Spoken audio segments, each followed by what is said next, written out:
The figure given shows a solid. Which of the following is not a net of the solid? This is a square pyramid. Fine. We need to think about how this can be opened out, or what plane surface will result in this solid. Right? So the plane surface, if you unfurl this, right, keeping the square on the bottom, will be a triangle like this, triangle like this, triangle like this, triangle like this. So this shape is definitely a net.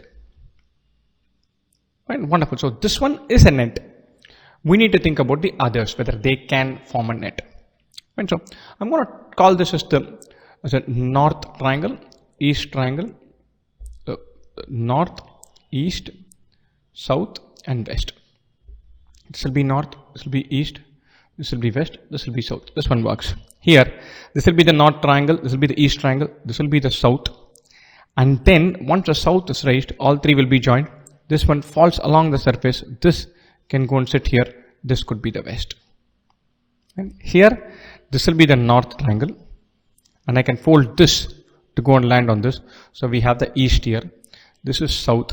This is west. So this is possible. This is possible.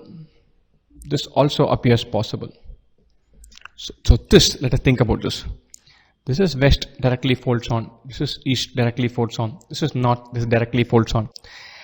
North has something in common with this triangle. This cannot be south. Think about this.